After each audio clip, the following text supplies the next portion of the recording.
அஸ்ஸலாமு அலைக்கும்.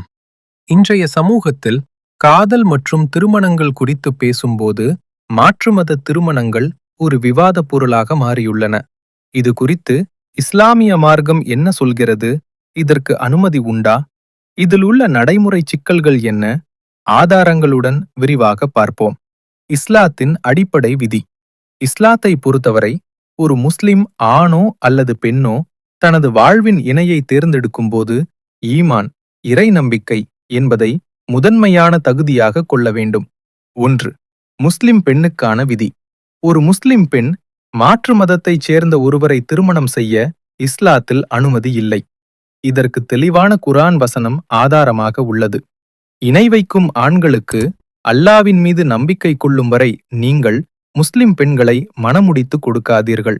காரணம், கணவன் வீட்டின் தலைவராக கருதப்படுவதால் மனைவியின் மதச் சுதந்திரம் மற்றும் பிறக்கும் குழந்தைகளின் ஈமான் பாதிக்கப்படக்கூடும் என்பதால் இந்த தடை விதிக்கப்பட்டுள்ளது. 2. முஸ்லிம் ஆணுக்கான விதி.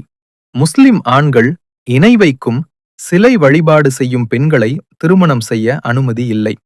இணை வைக்கும் பெண்கள் நம்பிக்கை கொள்ளும் வரை அவர்களை நீங்கள் மணக்காதீர்கள். யூதர்கள் மற்றும் கிறிஸ்தவர்கள் என்று அழைக்கப்படும் பெண்களை மட்டும் சில நிபந்தனைகளுடன் முஸ்லிம் ஆண்கள் திருமணம் செய்ய குர்ஆன் அனுமதி அளிக்கிறது. ஆனால் இன்றைய காலகட்டத்தில் இதிலும் பல சிக்கல்கள் இருப்பதால் உலமாக்கள், அறிஞர்கள் இதனை தவிர்க்குமாறு அறிவுறுத்துகிறார்கள். ஏன் இது தவறு என்று சொல்லப்படுகிறது? வழிபாட்டு முரண்பாடு.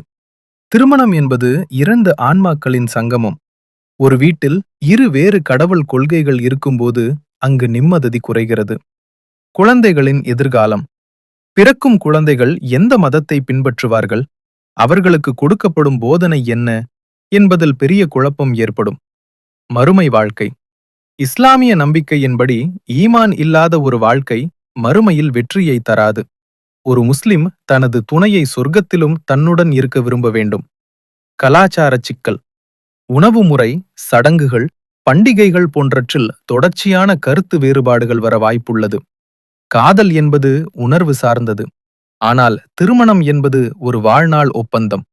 மார்க்கத்தை விட்டுவிட்டு செய்யப்படும் திருமணங்கள் ஆரம்பத்தில் இனிமையாகத் தெரிந்தாலும் பிற்காலத்தில் மன உளைச்சலுக்கும் குடும்ப பிரிவினைக்கும் வழிவகுக்கின்றன. சுருக்கமாகச் சொன்னால், இஸ்லாமிய அடிப்படையில் ஈமான் இல்லாத திருமணம் செல்லாது. ஒருவர் உண்மையாகவே இஸ்லாத்தை ஏற்று முஸ்லிமாக மாறினால் மட்டுமே அந்த திருமணம் அங்கீகரிக்கப்படும். வெறும் திருமணத்திற்காக மதம் மாறுவது கூடாது. அது மனப்பூர்வமானதாக இருக்க வேண்டும்.